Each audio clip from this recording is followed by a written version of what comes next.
안녕하세요. 김성길 목사와 함께하는 예수님 이야기, 이 시간에 제4단원의 625회가 되겠습니다. 주제는 변화산의 체험입니다. 이 번호가 지난 시간에 번호가 624인데 623으로 또 그 전 것과 중복되어 있으니까 수정해서 참고해서 들어주시기 바랍니다. 이 시간에는 625회가 되겠습니다. 그러니까 지난 시간 것이 623회로 나갔는데 624회가 되는 거 기억해 주시기 바랍니다. 변화산의 체험입니다. 625회. 자, 본문은 이제 마태복음 17장으로 넘어가겠습니다. 마태복음은 총 28장으로 이루어져 있는데 지금 이제 17장으로 넘어가고 있습니다. 자, 1절부터 8절까지를 읽어보겠습니다. 엿새 후에 예수께서 베드로와 야고보와 그 형제 요한을 데리시고 따로 높은 산에 올라가셨더니 그들 앞에서 변형되사 그 얼굴이 해같이 빛나며 옷이 빛과 같이 휘어졌더라. 그때 모세와 엘리야가 예수와 더불어 말하는 것이 그들에게 보이거늘 베드로가 예수께 여쭈어 이르되 주여 우리가 여기 있는 것이 좋사오니 만일 주께서 원하시면 내가 여기서 초막셋을 짓되 하나는 주님을 위하여 하나는 모세를 위하여 하나는 엘리야를 위하여 하리이다. 말할 때 호련히 빛난 구름이 그들을 덮으며 구름 속에서 소리가 나서 이르되 이는 내 사랑하는 아들이요 내 기뻐하는 자니 너희는 그의 말을 들으라 하시는지라.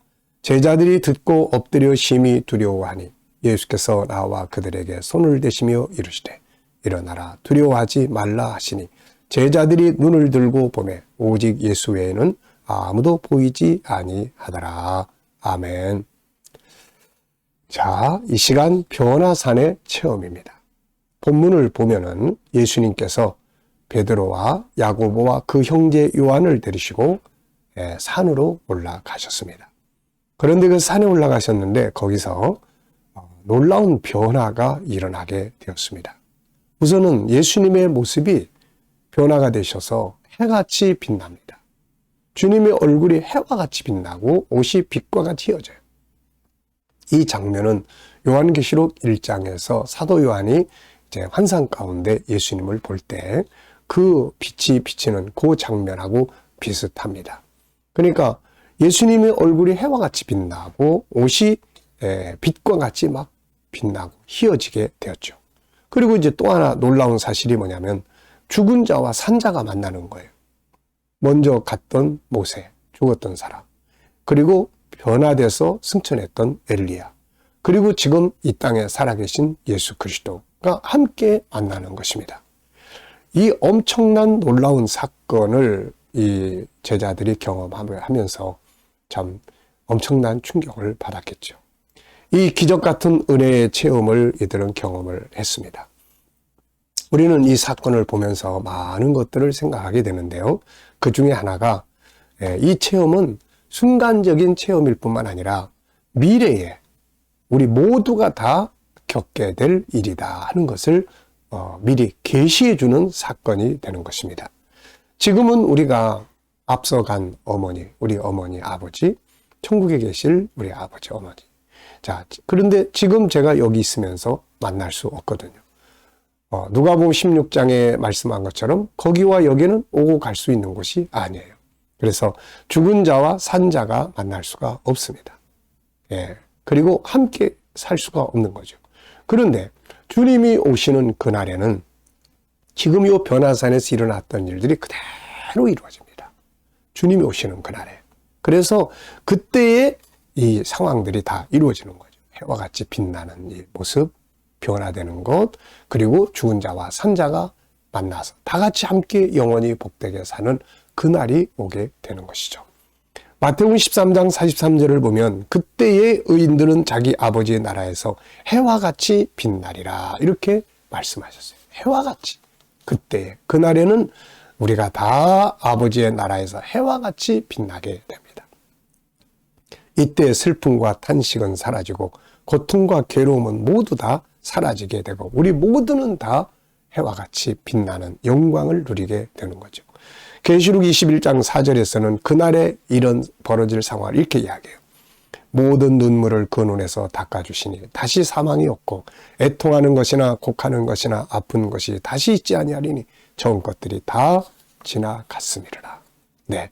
그리고 이제 앞서간 모든 사람들과 다 함께 만나게 됩니다. 모세도 만나고 아담도 만나고 엘리야도 만나고 예수님도 만나고 제자들도 만나고 다 만나게 돼요. 우리 부모님들도 만나고 믿음 안에 있던 사람들이 다 같이 만나는 거예요. 바울 사도는 이날의 영광에 대해서 이렇게 이야기합니다. 고린도전서 15장 51절에 보면 보라 내가 너희에게 비밀을 말하노니 우리가 다 잠잘 것이 아니요. 이건 비밀이에요. 인간의 과학이나 지식으로 알 수 없는 비밀입니다. 우리가 다 잠잘 것이 아니요 마지막 나팔에 순식간에 호련히 다 변화하리니. 이때 이제 이렇게 얼굴의 해와 같이 쫙 변하고 우리의 옷은 흰 옷 입은 흰 옷과 같이 눈과 같이 휘어지게 되고 변화가 일어나는 거예요. 그리고 나팔 소리가 나며 죽은 자들이 썩지 아니할 것으로 다시 살아나고 우리도 변화되리라. 이 썩을 것이 반드시 썩지 아니할 것을 입겠고 죽을 것이 죽지 아니함을 입으리로다. 아멘. 이 엄청난 일이 주님 오시는 날에 이루어지게 되는 거예요. 주님이 오시는 날 죽은 자는 살아나고 산 자는 변화되어 모두가 해와 같이 빛나는 모습으로 함께 만나 영생의 자리에 아버지의 나라에 들어가게 되는 것이죠. 우리는 그 나라에서 빛 가운데 다니며 하나님을 만나 뵙게 되는 거죠. 계시록 21장 23절 24절을 보면 그 이야기가 나와 있어요. 그 성은 해나 달의 비침이 쓸데없으니 이는 하나님의 영광에 비치고 어린 양이 그 등불이 되십니다. 만국이 그 빛 가운데로 다니고 땅의 왕들이 자기 영광을 가지고 그리로 들어가리라. 우리 성도들이 각자가 받은 영광을 가지고 새 예루살렘 성에 들어가서 하나님을 뵙게 되는 것입니다. 세상에 사는 날 동안에는 때로는 보잘것없는 존재처로 여기짐을 당하고 그날의 버림을 받은 자처럼 그렇게 소외당하고 그러지만 그날에는 우리는 모두 빛과 같이 빛나게 되고 그 가운데 영광을 누리게 되는 것입니다. 그래서 우리 성도들은 모두 다 이 소망을 가지고 살아야 하는 것이죠. 베드로는 지금 미래에 일어날 이 엄청난 일을 변화산에서 체험하고 있는 것입니다. 우리는 이제 중요한 게 뭐예요? 이 소망을 가지고 미래에만 해와 같이 빛나게 될 것이 아니라 여기에 사는 동안에도 우리는 빛나는 삶을 살아야 한다. 그런 말씀이에요. 그래서 예수님은 우리에게 너희는 세상의 소금이고 빛이다. 이런 말씀을 하신 거죠.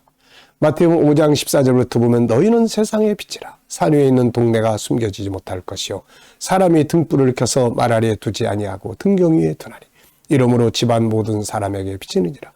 이같이 너희 빛이 사람 앞에 비치게 하여 그들로 너희 착한 행실을 보고 하늘에 계신 너희 아버지께 영광을 돌리게 하라. 빛나는 삶을 살으라는 겁니다. 자, 여러분, 미래에 빛나게 될 것만 생각할 것이 아니라 여기서 오늘도 살아가는 동안 빛나는 삶을 살아야 합니다. 내 언어가 빛나고 우리의 얼굴이 빛나고 우리의 삶이 빛나는 삶을 살아갈 때 세상 사람들은 그 빛을 향해서 찾아오게 되는 것이죠. 사람들은 빛이 있는 곳으로 모이게 됩니다. 우리가 내는 빛을 보고 세상의 많은 사람들이 하나님께로 돌아오게 되는 것이죠.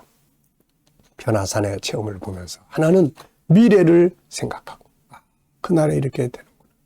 또 하나는 지금 내 삶의 현장에서 내가 빛과 같이 살아야 되겠다. 우리는 자기의 모습을 아름답게 나타내려고 얼굴 단장도 하고 화장도 하고 향품도 뿌리고 옷도 이쁘게 입고 아름답게 다 단장을 해요. 우리가 이렇게 외부적인 것만이 아니라 내면에도 우리의 삶에도 빛과 같이 그 사람을 다 보면 뭔가 희망이 생기고 그 사람 말을 들으면 뭔가 희망이 생길 수 있는 이런 빛과 같은 삶을 살아야 되겠습니다. 이 시간 말씀 여기서 마치겠습니다. 감사합니다.